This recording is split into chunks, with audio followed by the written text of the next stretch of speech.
December 1241 Hungary, the ground trembled as 150 Zalos and Mongol horsemen approached the gates of Europe's last stronghold. What happened in the next 72 hours would determine whether European civilization would survive or be wiped off the face of the earth forever. The winter wind howled across the Hungarian plains, carrying with it the screams of the dying and the thunder of hooves that had already crushed half the known world. Europe stood on the precipice of absolute annihilation, and not a single soul knew that their entire way of life hung by the thinnest of threads. Picture this: Notre Dame Cathedral burning to the ground, the Pope fleeing Rome in terror, London's streets running red with blood, Paris reduced to smoking ruins. This wasn't some distant nightmare. This was 72 hours away from becoming Europe's reality. The Mongols had already proven they could make entire civilizations vanish from history. They had turned the mighty cities of China into graveyards.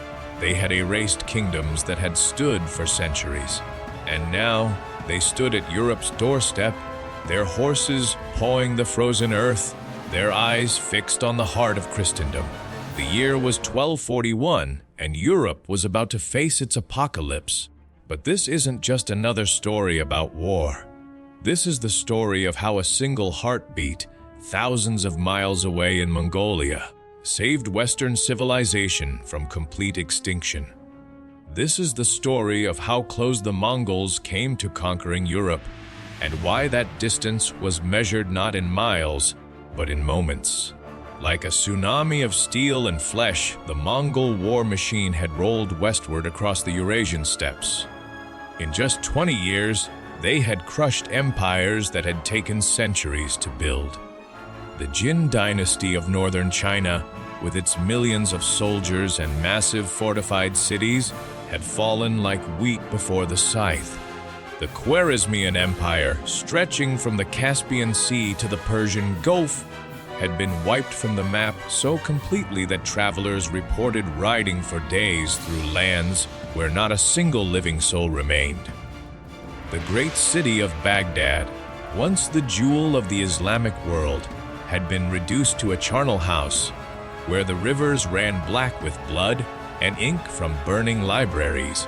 But these weren't just military victories. They were acts of calculated terror designed to break the will of anyone who dared resist. The Mongols didn't just conquer, they obliterated. They turned entire populations into slaves, or worse, into corpses. They left pyramids of skulls as calling cards, silent monuments to the futility of resistance. Imagine an army that had never known defeat, never shown mercy, never retreated. An army where every warrior was born in the saddle, trained from childhood to kill, and united under the banner of world conquest. Their war machine was unlike anything Europe had ever seen. While European knights lumbered into battle in heavy armor, the Mongols moved like liquid thunder across the battlefield. Their composite bows could punch through chainmail at 300 yards. Their horses could travel 60 miles in a single day, carrying everything they needed to survive. They fought with a discipline that turned warfare into a deadly science, using feigned retreats to lure enemies into carefully prepared kill zones where escape was impossible and death was certain. The Mongol army was a perfect killing machine, and it was heading straight for Europe's heart. Each victory had fed their hunger for more conquest, more destruction, more dominance. They had conquered lands from Korea to Ukraine, from Siberia to Afghanistan. The known world trembled at the mere mention of their name. And now, Europe had no idea what was coming. Medieval Europe was a house of cards waiting to collapse, while the Mongol Empire stretched across continents under unified command. Europe was fractured into hundreds of petty kingdoms, duchies and city-states, all fighting each other over scraps of land and ancient grudges. The Holy Roman Empire was torn apart by civil war. France was embroiled in conflicts with England. Poland was split into feuding duchies that spent more time fighting each other than preparing for external threats. European military tactics belonged to a bygone era. Knights trained for individual combat, not coordinated warfare. They fought for personal glory, not strategic objectives. Their heavy cavalry charges were devastating against other European armies, but would prove worse than useless against an enemy that refused to meet them head-on.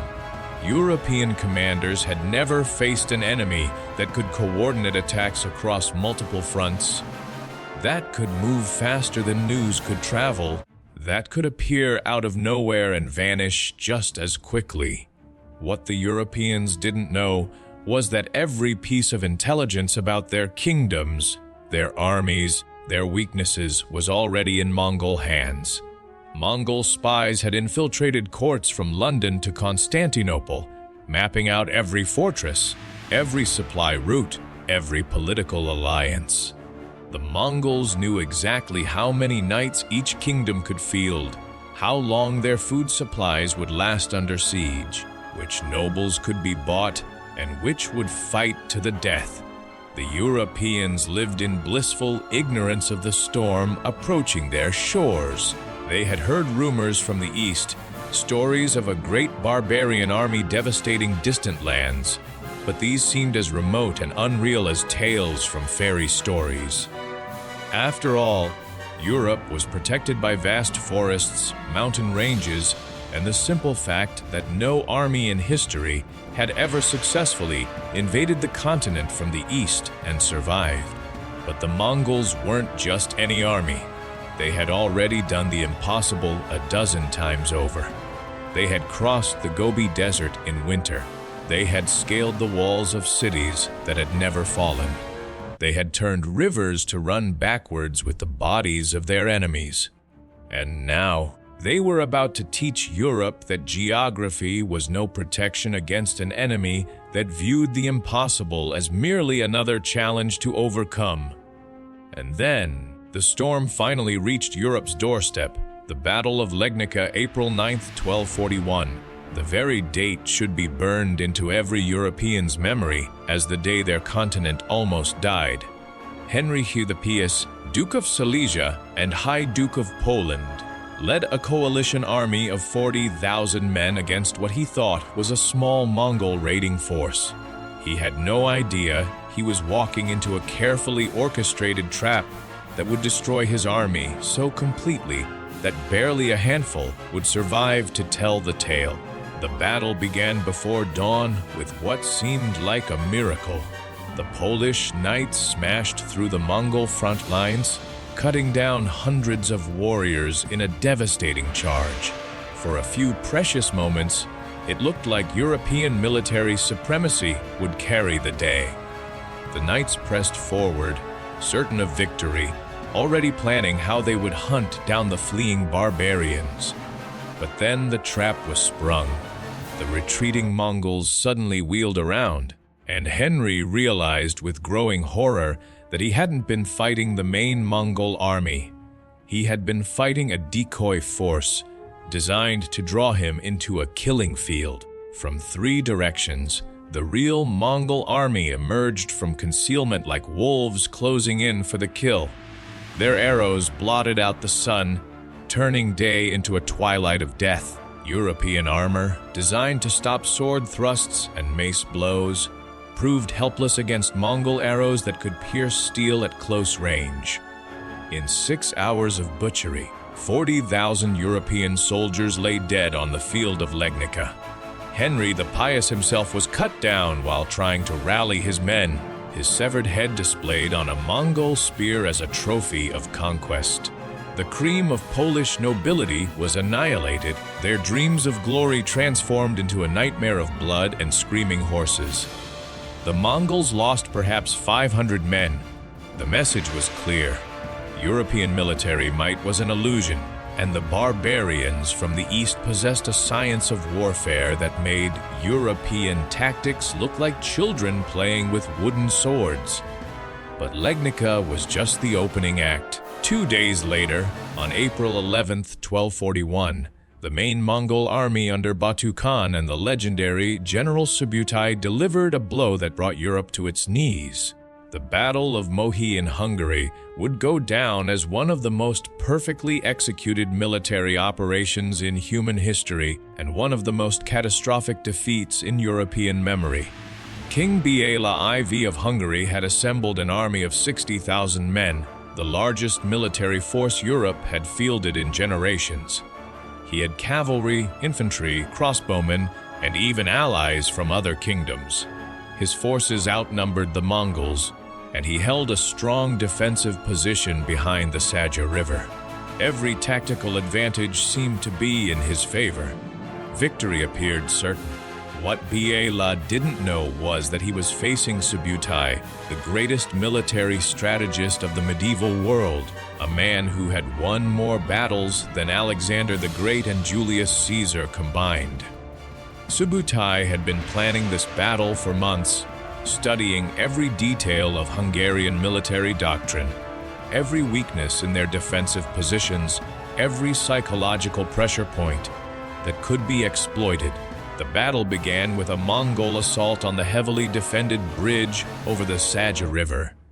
Hungarian forces, confident in their superior position, easily repelled the attack. As dawn broke, they watched with satisfaction as the Mongols retreated in apparent confusion.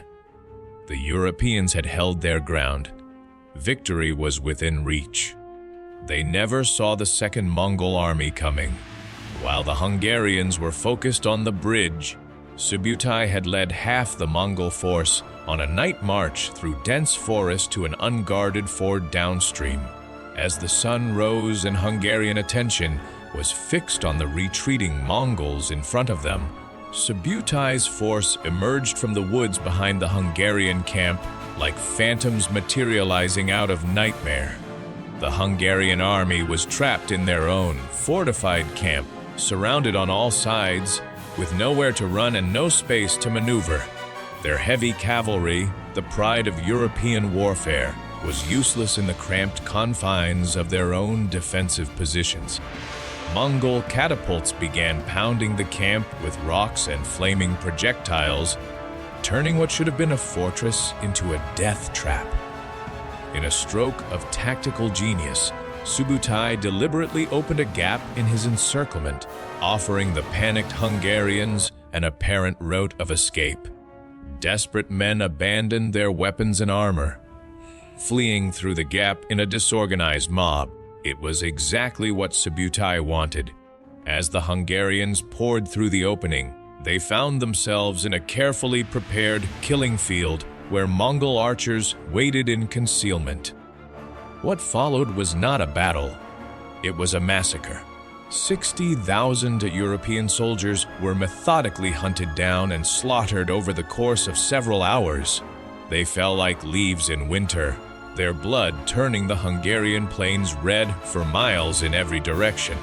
King Béla himself barely escaped with his life, rescued by his personal bodyguard in a desperate running battle that left most of his protectors dead behind him.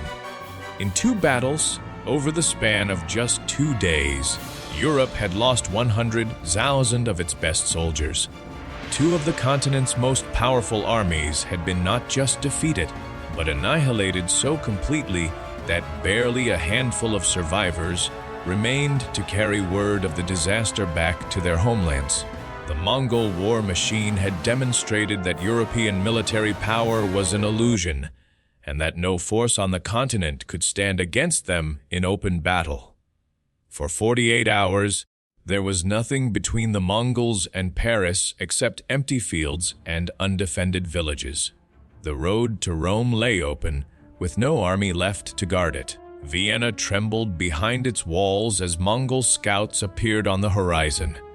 The Holy Roman Emperor Frederick II, one of the most powerful rulers in Europe, sent desperate messages to every kingdom begging for reinforcements that no longer existed. Pope Gregory IX declared a crusade against the Mongols, but there was no one left to answer his call. The flower of European knighthood lay rotting on Hungarian battlefields. The great castles and fortified cities that had protected the continent for centuries suddenly seemed as fragile as children's toys in the face of Mongol siege engines that could reduce stone walls to rubble in a matter of days. The Mongols began their systematic conquest of Hungary with the same methodical precision they had used to destroy China and Central Asia. They divided into smaller forces that swept across the countryside like a plague of locusts, burning villages, enslaving populations, and executing anyone who showed the slightest resistance. Hungarian chronicles reported that in some regions, half the population was killed or carried off into slavery.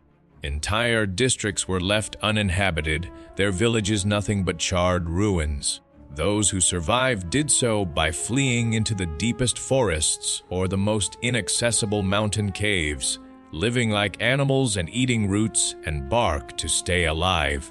The sophisticated agricultural system that had fed Hungary's population collapsed completely. Trade ceased. Churches were burned. Libraries were destroyed. In a matter of months, one of Europe's most prosperous kingdoms had been reduced to a wasteland where wolves prowled through the ruins of once great cities. Meanwhile, Mongol forces pressed deeper into Europe. Advance units crossed into Austria and began raiding the outskirts of Vienna. For the first time in centuries, the heart of the Holy Roman Empire was under direct military threat from a foreign invader. Panic spread through every royal court from England to Byzantium as nobles began to grasp the reality of what was happening. Europe was falling. The Mongols had already proven they could conquer any kingdom they chose. They had the military expertise, the logistical capabilities, and the sheer ruthless determination to complete the conquest of Europe. Every calculation suggested that within 2 years, Mongol banners would fly over every major European capital. The Pope would be dead or fled into exile. The great cathedrals would be stables for Mongol horses. European culture, built up over centuries, would join the countless other civilizations that had been erased by Mongol conquest. But then, thousands of miles away in the Mongol capital of Karakorum, a single heartbeat stopped. On December 11, 1241, the great Khan Hugidi, son of Genghis Khan and supreme ruler of the Mongol Empire, died suddenly of what chronicles describe as excessive drinking. With that one death, the entire trajectory of world history changed in an instant. Mongol law required that all princes of the blood return to Mongolia to elect the new great Khan. No military campaigns could continue while the succession was in doubt. No conquests could be completed while the empire's leadership remained unsettled. For the first time in their military history, the Mongols were forced to retreat not because they had been defeated, but because their own political system demanded it.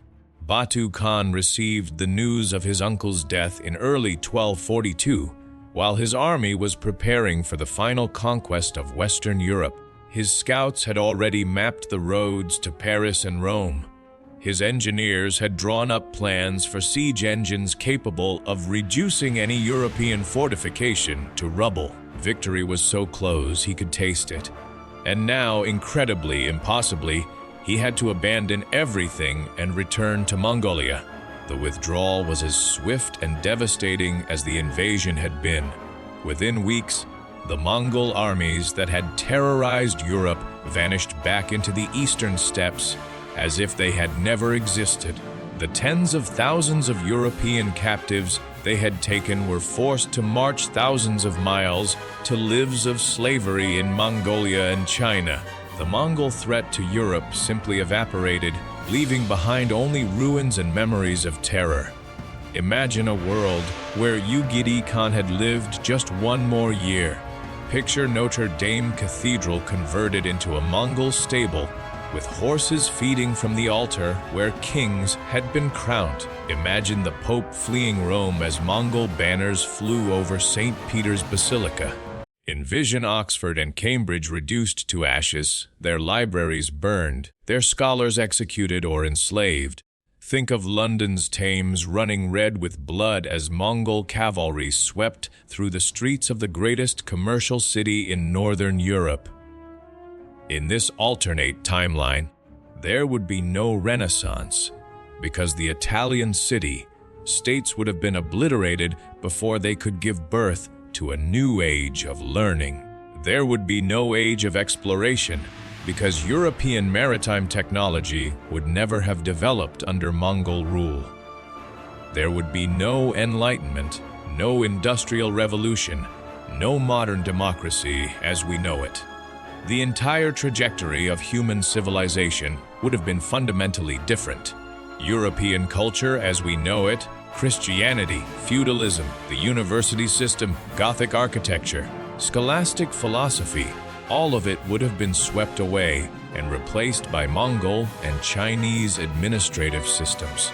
Europe would have become just another province in the vast Mongol Empire, its peoples scattered, its languages forgotten, its unique contributions to human knowledge lost forever in the libraries of Karakorum. The Mongol Empire at its height was the largest contiguous land empire in human history, stretching from Korea to Hungary, from Siberia to Southeast Asia. Adding Europe to this empire would have created a unified Eurasian superstate controlling virtually all of the world's population, resources, and trade routes. The balance of power that allowed European nations to compete and innovate would never have existed. The cultural diversity that drove European achievement would have been homogenized under Mongol rule. Instead, Europe survived by the narrowest possible margin. A single death, occurring at exactly the right moment, saved an entire civilization from extinction. The margin between survival and annihilation was measured not in armies or fortifications, but in the beating of one man's heart thousands of miles away from any battlefield. When we walk through the streets of Paris, admire the spires of Canterbury Cathedral, or study in the ancient halls of European universities, we are experiencing a world that almost never existed. Every achievement of European civilization, from Dante's poetry to Newton's physics, from Beethoven's symphonies to Shakespeare's plays, exists only because Gidi Khan died when he did. A single heartbeat, stopping at precisely the right moment in history, allowed the entire trajectory of Western civilization to continue unbroken. The Mongol invasion of Europe stands as perhaps the closest any civilization has ever come to complete extinction without actually being destroyed. For a few terrifying months in 1241 and 1242, Europe's fate hung in the balance, and the thread holding it was thinner than anyone realized. The barbarians from the East had proven they possessed the military power to conquer the world. Only the random chance of political succession saved Europe from joining the long list of civilizations that had vanished beneath Mongol hooves. This is the story of how close the Mongols came to conquering Europe. Close enough that their failure was measured in heartbeats rather than armies, in moments rather than miles. It is a reminder of just how fragile our world really is, how easily the entire course of human history can turn on events so small they seem insignificant at the time.